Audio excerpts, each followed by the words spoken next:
back to drawing again.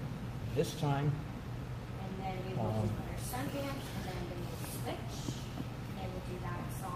right. Caroline in my mind is what one. And then I have my girl for the father card.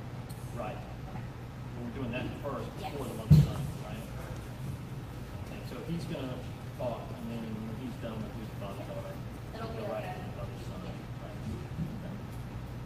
this time drawing with Other than that, we're not doing the transparent clay pots, we're not doing a garden acrylic. pots. We have you guys, we're gonna have donuts. Okay, and if you delivered. haven't heard this before, then let me repeat it. If you want to be able to describe my Dan Nelson's weird technique in one word, a simple concept, that word would have to be transparent. Okay? I'm the guy that's bonkers about transparency. Damn, it is dark in this room.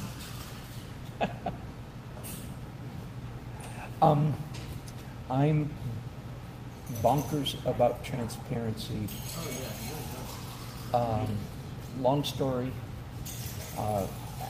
accidental, serendipitous discoveries that have led to my my love affair with transparent colors. After I fell in love with them, then I analyzed why, scientifically, so to speak, in the physics classroom, why do I contend, all human beings prefer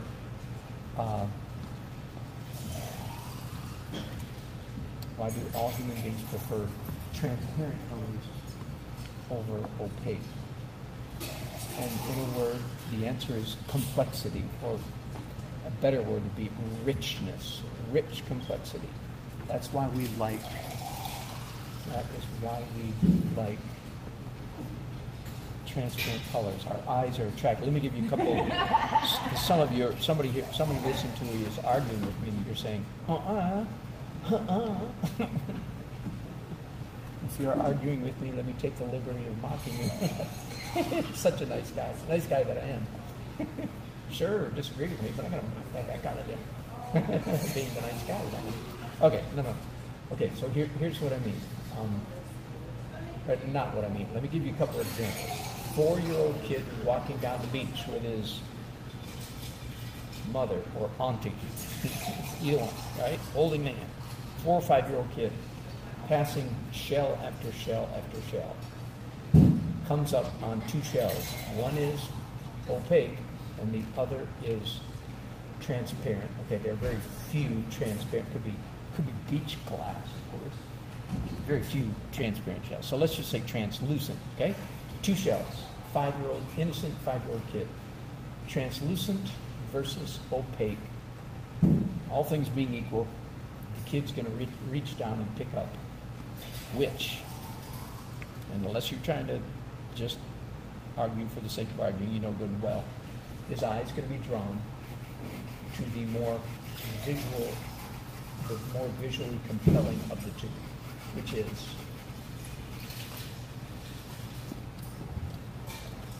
the translucent shell. Let me give you another analogy. These don't prove my point, of course. They're just examples of my point. Okay? You pull up, you're riding in a vehicle that you're driving a vehicle, and on the passenger side is a very small window for some reason. I don't know, it's just a small window, okay? I don't know what kind of car this is.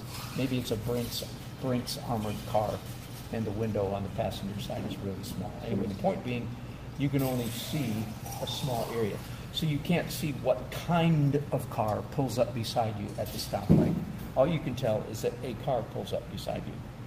Well, let's pretend you've got a similar small window on the other side of the car. So, are you with me? I'm building up a scenario here.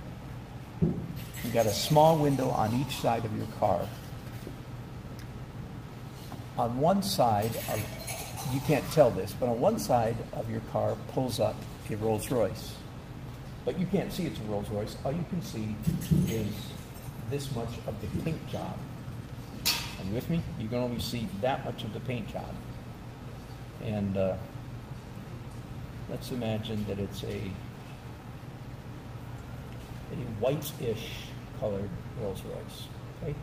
On the other side of me pulls up one of those like school bus, privately owned school buses that's chartered to take kids to school, but it's white.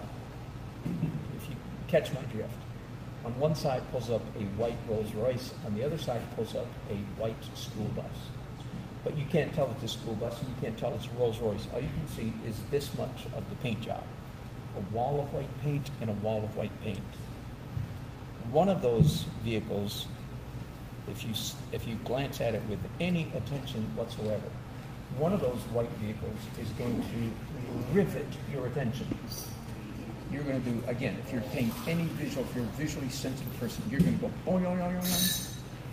Which vehicle is it, and why? The answer is the Rolls Royce. I happen to know a little bit of trivia about Rolls Royce that I'll share with you in a moment.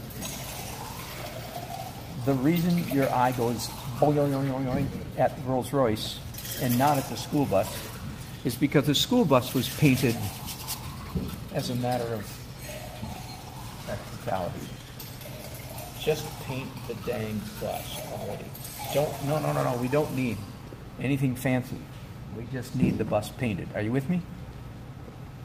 So the man in charge of painting the bus breaks out his, whatever it is, enamel, I don't know, whatever kind of paint it is, and paints the bus. Basically opaque white paint. You with me?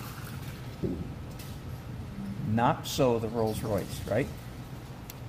Nobody would buy a Rolls Royce with opaque white paint on it. If you saw a Rolls Royce in the showroom with opaque white paint in it, you'd point at it and say, is this some kind of joke? What is this hunk of crap doing here? That is what you would say. Okay? Instantly, in the showroom, your eyes would go, what are you doing here? This is ridiculous. That is the ugliest Rolls Royce I've ever seen in my life. And since you're an expert at seeing Rolls Royces, I'm sure you recognize it. Okay, here's the bit of trivia that I happen to know because I have an acquaintance friend who drives a Rolls Royce. And Rolls Royce has just under 100 pounds of paint on it. Rolls Royce carries around on its body, a finished Rolls Royce carries around with it 100 pounds of paint. Why? Because it's layer after layer after glorious, transparent, and translucent layer. Very carefully laid down, you may be sure, in just the right order, in just the right degree, so that when a Rolls Royce rolls down, or a Jaguar, or any high-end car, you can name it. Actually, there's so many cars now that have begun to emulate and imitate. They really are. Paint jobs, I know enough about automotive. Paint jobs ain't what they used to be. You can go boing at a Hyundai because all the car companies have learned the value of expensive paint. So they're all imitating the big boys. But it's the big boys who do it right. In fact, if you want an extreme example, go to a classic car show. There's where you really see the boing, even more than at a Rolls Royce. Go to a classic car show. Oh my goodness. Candy apple red, 30 layers of candy apple red. Are you kidding me? 30 layers of transparent actually on top of candy apple red. It's got to be one of the most gorgeous colors known to humankind. Okay, so the point being, why do your eyes go boing, boing, boing at a really good paint job?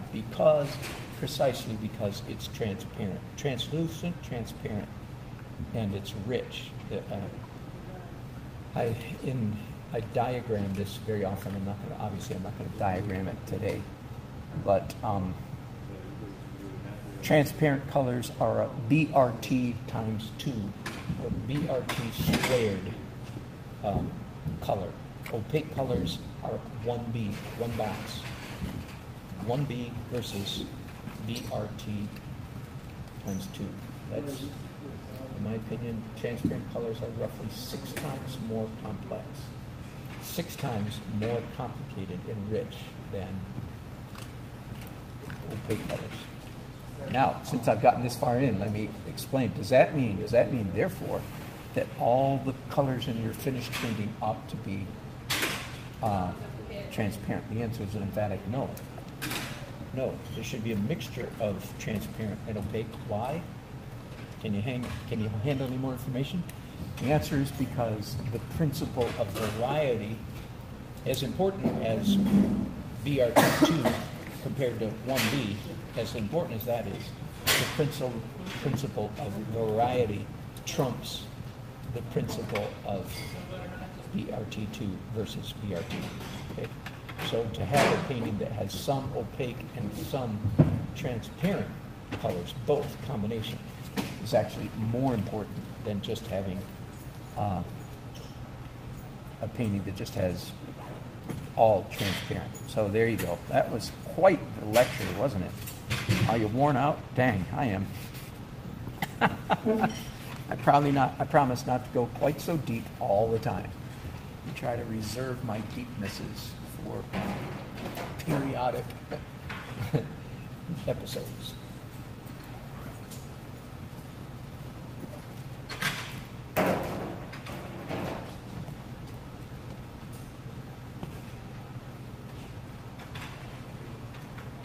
By the way, without any notification, I switched back over to white just a few minutes ago.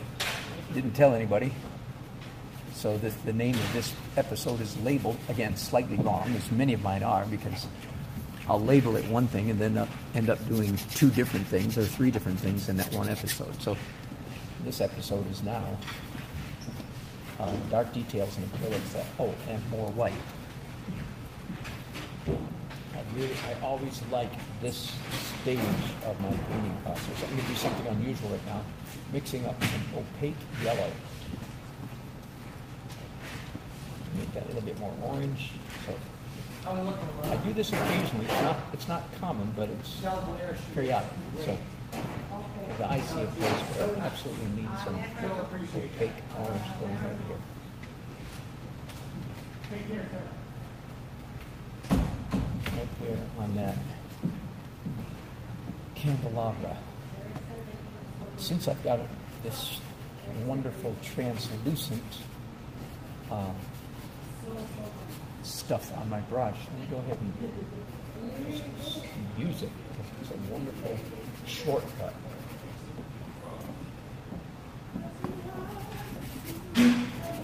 Okay. There you go. Get this phone out of the way. Some of this down here. Oh, that's the bride and groom, isn't it? That won't show up very much. That's awesome. Thank you. Yeah. Hello. I've never seen 2 hands. No? Yeah. That's unusual. You look like a drummer. Yeah. You know what? I'll tell you. Nobody can do 2 hands. But I keep what I say is, every musician knows is 2 hands. Nobody goes, two feet, his head if you do it. You're a harmonica. Yeah. Not harmonica. No, they. That's right, I know they do. That's an observation, quite an observation. Yeah. So yeah, I think all the artists should